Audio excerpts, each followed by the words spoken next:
Então, trazendo um sistema como o PKIoT, você dá garantia de que aqueles dados são corretos.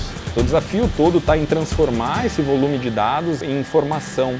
Ou seja, o que é informação? É o dado certo, organizado da maneira correta, para a pessoa certa, no momento certo. Tudo começa a funcionar de uma maneira muito mais rápida e muito mais fluida também. Toda a linha de produção é uma linha de produção complexa. São sistemas mecatrônicos complexos, então é difícil você visualizar tudo o que está acontecendo nela. E com a ajuda de um sistema como o PKIoT, você passa a ver coisas que você não enxergava antes. Você traz agilidade para dentro da fábrica com decisões tomadas em tempo real, com dados sólidos, com dados da última hora, das últimas 24 horas, das últimas 12 horas. Tomar decisão assim é muito mais fácil. Tenha controle dos seus dados para que você consiga embasar suas decisões. Sem dados, você é só mais uma pessoa com uma opinião.